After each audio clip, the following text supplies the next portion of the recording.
Hello. Are you feeling frustrated about procrastinating? Today we're going to talk about procrastination and how it can damage your self-trust and tips to overcome it.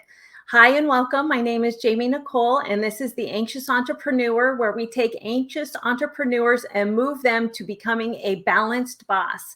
I am a mental health therapist who specializes in working with individuals who have trauma, and I am a coach to high-achieving entrepreneurs, coaches, and businesswomen who want to live free from anxiety and build exceptional confidence so that they experience accelerated success and build the life they love.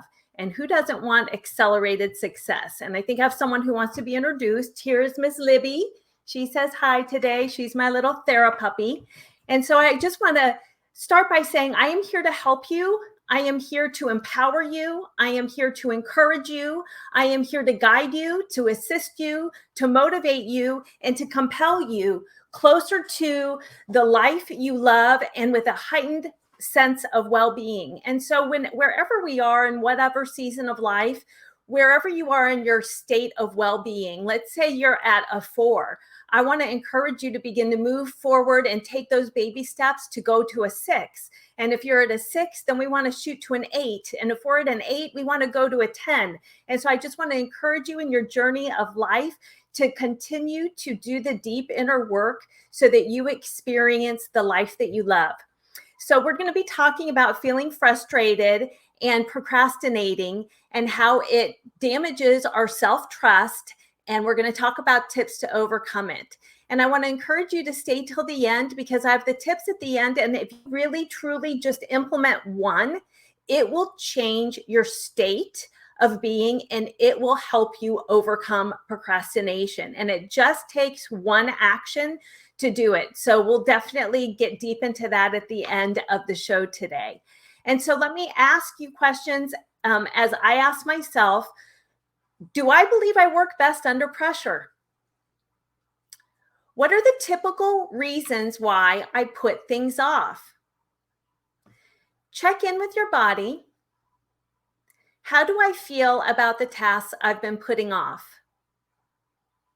And notice if you have sensations around your chest area that's anxiety or a heaviness through your shoulders. Is my procrastination an unconscious form of self-sabotage? How do I feel about myself when I procrastinate? On a scale from 1 to 10, 10 being the most, how much do I trust myself? And what would I like that rating to be? So let's talk about inertia. Inertia is Newton's first law of motion, and inertia is the tendency of an object to resist changes to its state of motion. And I just thought this was such a good explanation of procrastination, that we literally naturally resist any change to our state of motion. And according to this law, as we stay at rest, an object staying at rest will continue to stay at rest. It has resistance. And to think about this as an actual law of the universe that we're needing to get in alignment with and work with. Cecil D. Mill said this so beautifully. He says, man cannot break the law. He can only break himself against the law. And so when we're talking about the laws of the universe, we cannot change those laws. So we can either work against them and break ourselves against them, or we can learn to be in alignment with the laws of the universe. When my boys were younger, Luke, my second son, he was about 8 years old-ish. And he had been climbing up a tangerine tree in the front yard. And I was watching him, and he decided that he was going to parachute out of this tangerine tree. And so he went and he marched back into the garage. He came out with a very large, hefty bag and began to fashion his own personal parachute. And as I watched him, I thought, oh boy, we are going to be challenging the laws of gravity. And I told him I didn't think it was a good idea. He was pretty insistent. So I encouraged him to start on the lowest branch because I wanted him to understand that as he was working against the laws of the universe, he was not going to be successful. And so I want to encourage us to think about aligning ourselves with the laws of the universe. And thinking of as an inertia is like an internal form of resistance. And when we think about it, and as far as human behavior, it refers to the tendency for us to remain fixed, for us to remain in what is familiar. And it includes current habits, patterns, and ways of relating. And so to initiate new actions and new ways of coming to tasks and making decisions and moving forward, we really have to work with our subconscious quite a bit. And we have to begin to align ourselves with the laws of the universe. So let's talk about why managing and mastering our procrastination is so important. First and foremost, we only have one life to live. We only have one life to live, and procrastination leads to stress. We only have one body to live in. And so when we have stress, that stress becomes toxic in our system, and it decreases our well-being and actually our physical health as well. A lot of the time, procrastination leads us into operating to put out one fire after next because we are in a resistance mode and we're just dealing with things as they come to us. And living a lifestyle where we're putting out one fire after another is not living, it's surviving. And I haven't met anyone that has said, I just want to survive. Most of us want to live and live abundantly and have those types of lives that bear much fruit and that we have great sense of purpose and fulfillment. And so procrastination works against you from living the fulfilled, joy-filled life that most of us would like to have. What's interesting about procrastination, it is actually linked to trauma. So when we feel stressed about a task or a responsibility, and our amygdala in our subconscious registers a danger or an anxiety or a fear, we begin to respond to the quickest way to comfort and soothe ourselves. And so when it comes to procrastination, hitting the brakes and deciding to shelve a task, a lot of the time is a subconscious response to underlying fear. And one of the issues is it is just a temporary form of relief. So talking about the problem with procrastination, 1, it's temporary. 2, it produces guilt. 3, it increases anxiety and stress. 4, it increases frustration. It increases self-doubt, and it increases overwhelm. So when we think about temporary relief, it's an illusion.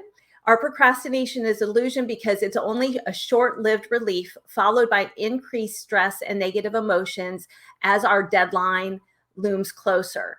We may be taking it and putting it in a box on a shelf, but even that's an illusion because as we box things, we are still emotionally and mentally carrying those around on some level.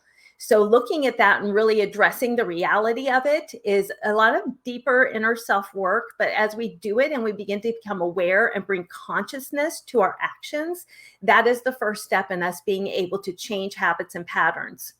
Another is the guilt stemming from a sense of personal responsibility and awareness that we're not living up to our expectations and commitments. Whenever we're not feeling like we're doing what we need to be doing, there is a sense of guilt. And that is also an emotional weight that we end up carrying around. Also, anxiety and stress absolutely increase as deadlines come on. And then we have frustration. We might begin to recognize that we haven't effectively used our time, that we've actually wasted time. Maybe we've missed opportunities. Maybe we are unable to accomplish the goal in the timing that we wanted or needed to do it. And we just don't feel good about ourselves. When we don't do what we know we need to be doing, it really impacts us and we begin to doubt ourselves. It undermines our confidence and it undermines our self-trust and questioning our abilities, our discipline, or our productivity, leading to negative self-perception and belief in ourselves. And self-trust for anybody, but especially for women, being able to trust yourself, your gut, your intuition is critically important to your sense of well-being. And then last, it also causes overwhelm. Mounting tasks, they end up draining us emotionally. And then we end up feeling so overwhelmed that we're literally paralyzed. We're overwhelmed, we feel stuck, and we're unable to feel like we can catch up. So let's explore 5 reasons why you may procrastinate. And one of the things I want to talk about is procrastination is linked to trauma. That's why part of the you mentioning about the amygdala and everything, but it is also a trauma response. So if you have a history of trauma and you're noticing a pattern of procrastination, I really want to encourage you to explore that with a mental health therapist who is trauma informed and trauma trained. Very important, trauma trained, because they can really work with you in processing that trauma out of your nervous system. And I also am having a workshop on July 8th where we are going to be going into triumph over trauma. And so we're going to be talking about a deep dive on the trauma and how it might be showing up in our lives. So stay tuned for that, or definitely message me. I'd love to give you the information on that.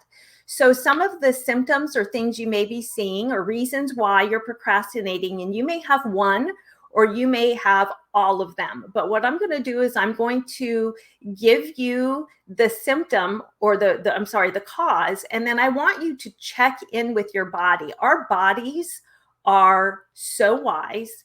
They are like a computer system taking in data and information from our environment. And we need to learn to, rather than disassociate from our bodies. A lot of the time in Western culture, our feelings are separated from who we are. And so we don't rely or trust in them. And I really want to encourage you to go deeper there and to begin to listen to what your body tells you in different situations. So why we procrastinate? One, it might be because there's a fear of failure. It can arise when you feel like you're not going to meet your own expectations, or fear of failing another, not meeting someone else's expectations. And if you have been working for, married to, parented by someone who you never could meet their expectations, you may have a default to procrastinating because who gives a shit? Why would I do it anyways? It's never going to result in any kind of validation. So the task at hand can then become overwhelming and very challenging, leading you to delay starting it, to avoid criticism, or feeling a sense of failure and disappointment, or like you're a disappointment. So on the idea of a fear of failure, I want you to check in with your body and notice when you are procrastinating if you are experiencing any fear. Fear somatically in the body can be through your chest, and it can actually radiate down your arms and your legs. So I just want you to check in with your body and ask yourself, am I dealing with fear around this task, this responsibility, or maybe a person associated with that task or responsibility? The next root cause is a lack of clarity. When we lack clear goals or a well-defined plan, it's difficult for us to initiate tasks. It can result from feeling uncertain about our next steps. It can be from feeling uncertain about having a clear overall vision. And so if that resonates at all with you when you're dealing with procrastination, it's important for us to check in with your body and ask yourself, am I experiencing confusion? For a lack of clarity, am I experiencing confusion? So another root cause for procrastinating is perfectionism. And perfectionism is often linked to trauma as well. And it's when we hold such high standards for specific tasks or how we show up that we are wanting to be flawless and perfect. And it usually comes from a root of not feeling like you're enough. How this will show up in your body, perfectionism, is that you'll notice tension, you'll notice tightness, and you might have a sense of really, when going deep, asking yourself, do I feel like I'm not enough? Because being perfect is a compensatory act for not feeling like you're enough. Another root cause for procrastinating is just not feeling motivated. It might be that the task or the responsibility just doesn't align with your interests. It doesn't capture your energy. A lack of enthusiasm or passion can make it challenging to sustain it. And that would be when you check in with your body, if you notice that there's some sort of contraction or any kind of heaviness. And then last, overwhelm. Having too many tasks can lead to feeling overwhelmed. I frequently, when I get overwhelmed, I envision myself in a rowboat with a lot of boxes and cargo. And I ask myself for my tasks and my responsibilities, what can be thrown over? What can I just completely get rid of? And so if we feel overwhelmed, either breaking larger tasks into smaller, more manageable chunks, or deleting them for that day, or maybe off your to-do list permanently. But when you feel overwhelmed, checking in with your body and notice if you're experiencing tightness in your chest, heaviness, or any kind of sense of resistance or inertia. And again, we'll be going into all of these much deeper in the workshop as well. So let's talk about how procrastination impacts your self-care. And I want you to ask yourself, how does procrastinating cause me to neglect my basic needs? Do I get enough sleep? Am I lacking sleep and it's impacting my functioning? Am I planning and preparing nutritious meals, or am I not able to because I don't have the space and time? Am I able to make time for exercise? Do I even have energy for exercise? Ask yourself, how does procrastination increase my stress levels? Do I feel like there's not enough time? Where am I experiencing inertia or a sense of being stuck? Sometimes we can have areas of our life where we're extremely efficient and productive, and then we might have other areas where we feel stuck, and we might have trauma associated with that as well. But even recognizing that there are certain areas that you may not be as efficient and productive and successful as others, and really looking at that and the belief systems around those. And how does procrastinating impact my self-trust? When we don't show up for ourselves, when we don't keep our word to ourselves, it alters our ability to trust ourselves. So let's get into the self-trust. Self-trust, a lack of self-trust, it ends up being a diminished belief in our ability to follow through with our intentions. When we consistently fail to follow through with our intentions, we start doubting our own capabilities, our own commitments, and our ability to achieve our goals. This can create a self-fulfilling cycle where procrastination breeds procrastination, and it self-perpetuates because we procrastinate, we don't feel good about it, and then we go back to procrastinating again. We lose faith in our ability to take consistent action, and over time, it becomes harder to trust ourselves as we believe we don't have discipline and determination to see things through.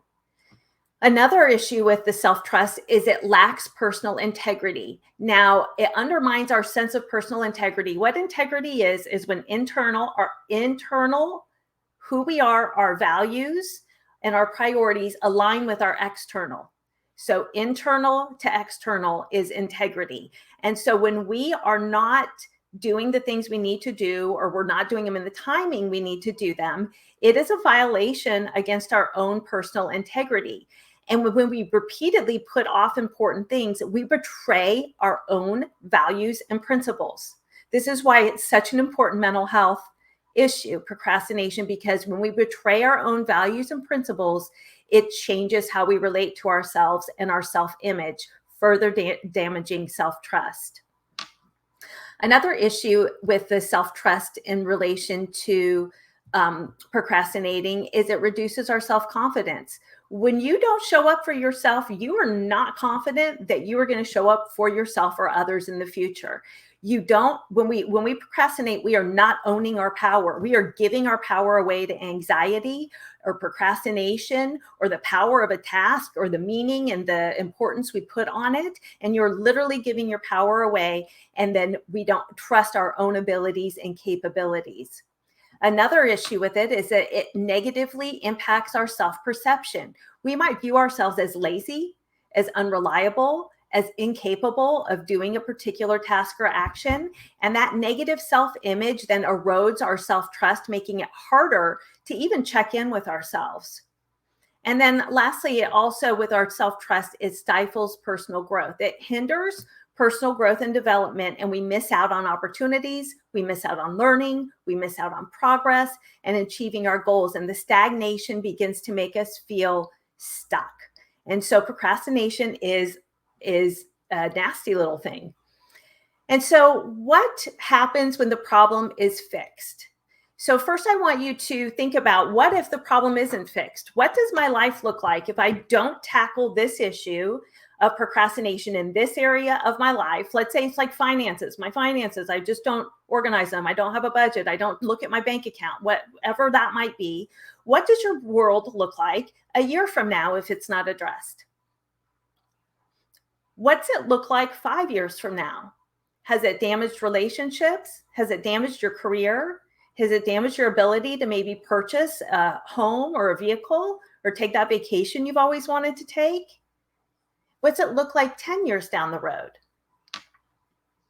And so, on the flip side, what I want you to do is I want you to take a minute, and I want you to visualize, and I want you to imagine your life, or this area of your life, where procrastination is no longer an issue. And if you're in a place where you can just take a deep breath and close your eyes. And I want you to really envision what in that area, a sense of increased well-being, of feeling good about that area of your life. What does it feel like to feel free from chronic stress, from negativity, a return to self-care and self-love? What does that feel like? A sense of yourself, of who you are and what you want.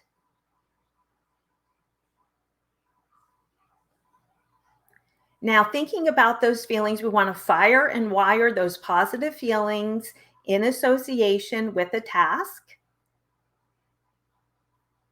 And let's move on to productivity. I want you to imagine killing it. I want you to imagine just getting shit done in that area. And I want you to visualize you going from one thing to the other. You don't have the toxic stress running through your body. Your energy begins to return. Your mental clarity begins to return. You're clear-minded about what needs to happen and what comes next. You have a sense of moving forward with your business, with your projects, with your relationships. And imagine your life literally structured and organized in that area and burden-free.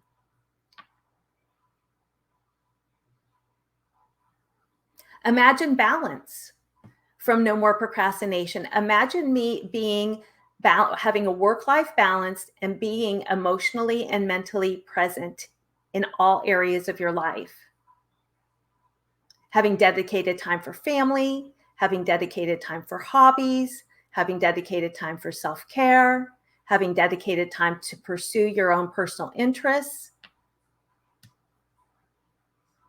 And then thinking about improved self-care, honoring the life you have. Being able to prioritize your health, like exercise, relaxing, sleeping, engaging in activities that promote your well-being, improve physical and mental health, energy levels through the roof. Imagine how that feels. And I want you to visualize those feelings. You're firing and wiring them into every muscle, cell, and fiber of your being.